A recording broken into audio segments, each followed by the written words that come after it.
Ladies and gentlemen, let's Wargame video. Let us discuss the Steam Christmas sale. It is, of course, December the 26th, and we have some pretty damn good deals on for you. So we're going to start things out with Dark Souls Prepare to Die Edition. Dark Souls Prepare to Die Edition is a notoriously difficult game. There is absolutely no handholding in this title, and honestly speaking, there are people who get extremely angry for this game. This is Prepare to Die Edition, which means that the PC version does indeed get a few extras. But before we go into the rest of the title, let me discuss a few issues. There were some issues on launch, primarily aimed at the fact that this was not exactly well done as a PC port. That doesn't mean that it's a terrible game. It's just that there were some issues with the resolution and so on that basically were fixed by pretty much third party, in other words, modders. There were a couple of modders who pretty much worked tirelessly to fix this game, and within just a few days it was patched, which meant that the internal rendered resolution looked a hell of a lot better and actually displayed properly depending on your monitor. Is this game worth picking up? If you are one of those players that want an uncompromising storyline, you want an uncompromised experience, you're sick of having your hand held, then yes. If on the other hand you are someone who just wants the storyline, or you just want to play through the game because you want something pretty, then no. This is not something for a player who just wants to experience the storyline as a whole. This is going to be fairly punishing. I would encourage you to pick it up, if only to support From Software. Obviously, a sequel is going to be released soon for the PC, and the developers are promising it is going to be a lot better in terms of a port. So yeah, I would highly recommend this title, particularly as it is 80% off, which means it is only $5.99. Next up, we have NBA 2K14, which is currently available for 50% off, which means it is $14.99. So, I can honestly tell you that I have not really played any of the NBA games, so I'm not really able to tell you much about the gameplay, but what I am able to tell you is that people aren't saying it's the greatest port out there. There are some issues with it basically not having all the next generation visuals that you would expect from, say, the PS4 or the Xbox One, and is indeed missing the custom engine that is inside the PlayStation 4.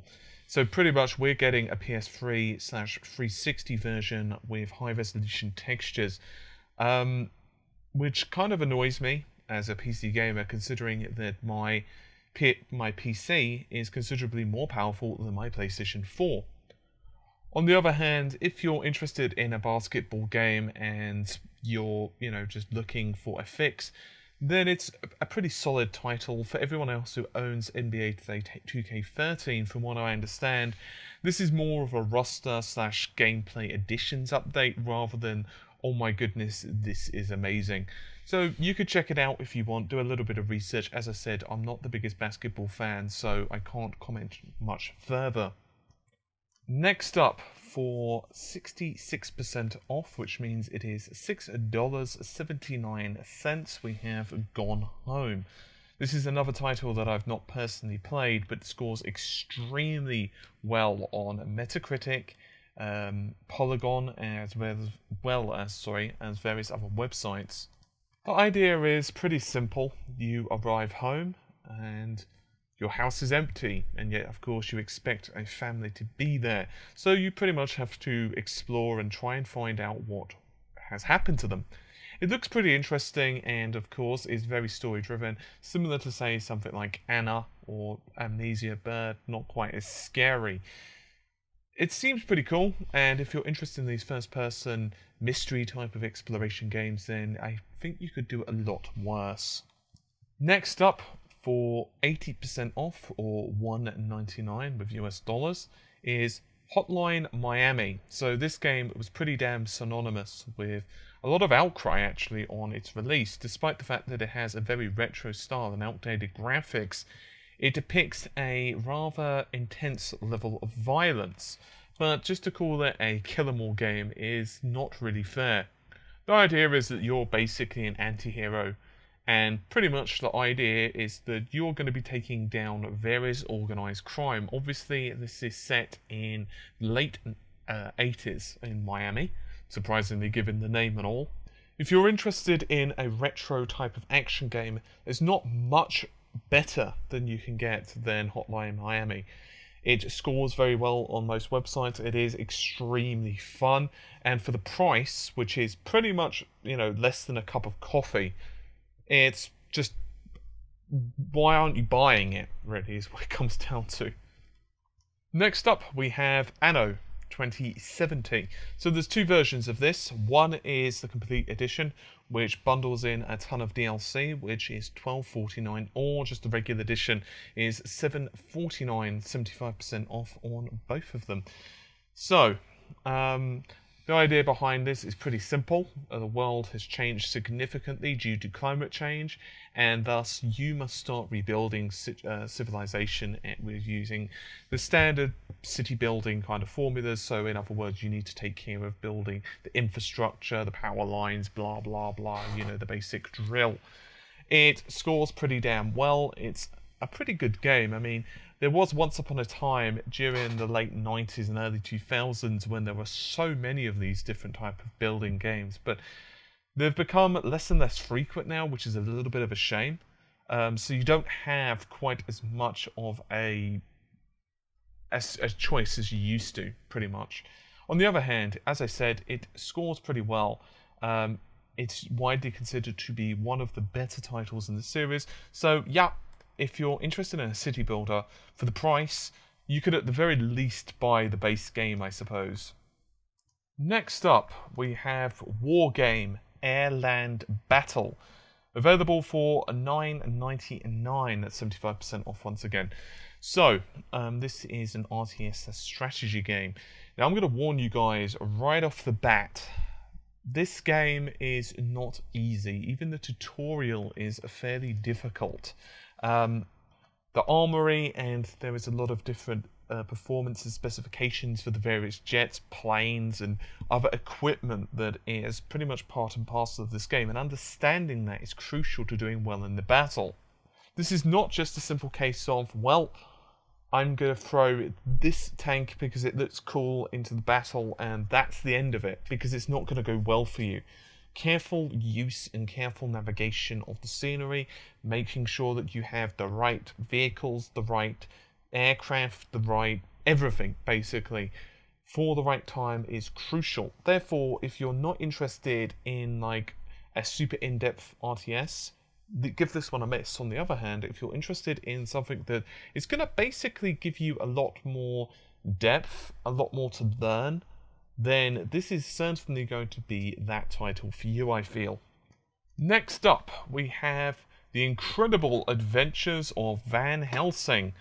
So there's two versions of this. One is the complete pack, which, well, gives you DLC, and that's available for $6.79, or you can just buy the regular base game for $5.09.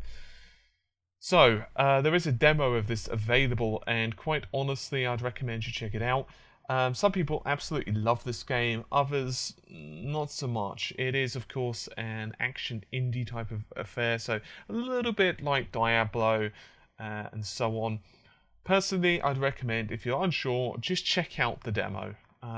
It's the easiest way to deal with this, and, well, it's right there, so you might as well.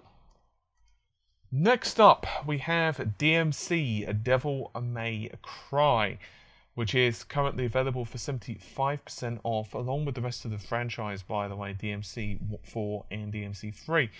So, DMC Devil May Cry is going to cost you $12.49, DMC 4, $4.99, and finally, DMC 3 is going to cost you $4.99 as well.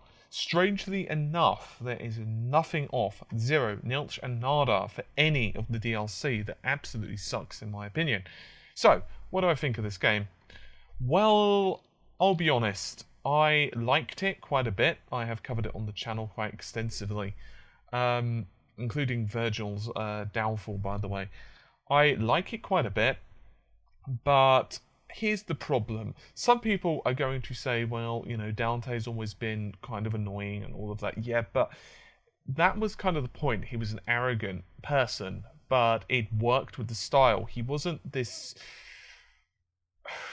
How can I put it? The teenage angsty version of cool that seems to be going around in things such as Twilight right now.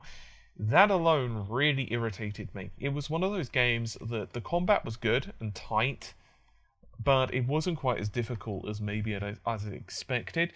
It is quite nice. The PC version is pretty good. It's actually really well optimized on the PC. A lot of people don't give it enough credit for the optimization.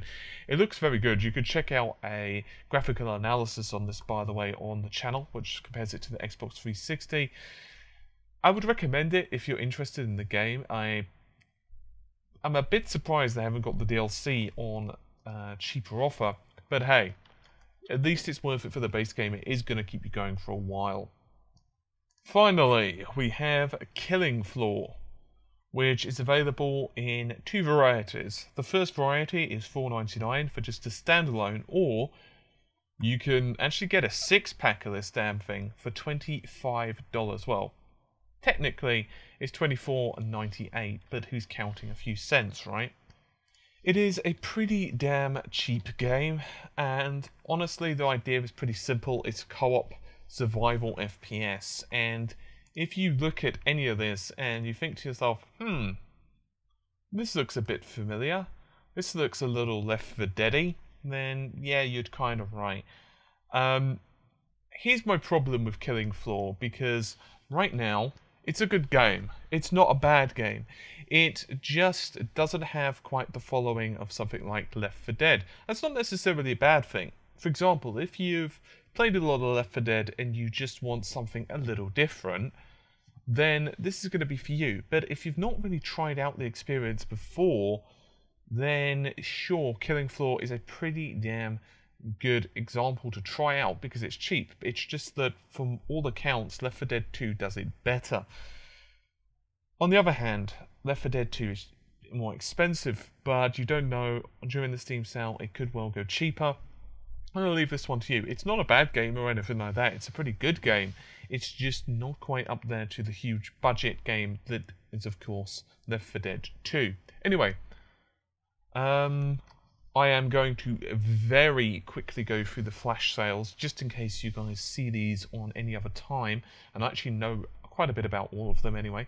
Bastion is an RPG, action RPG, and I won't say much about it other than it is pretty incredible. We've covered it on the channel, so you can check that out. The Cave, I haven't played it, but scores fairly well. You could check that out. But Lost Planet 3, I have done a full first impressions of on this channel, including a graphics analysis compared to the Xbox 360. Honestly, compared to the Xbox 360, the PC version isn't super better, but it's a little better.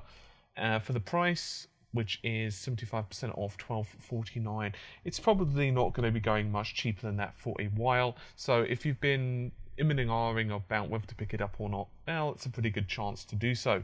Anyway, hopefully you've enjoyed the video. I'll see you soon. Take care. Bye for now.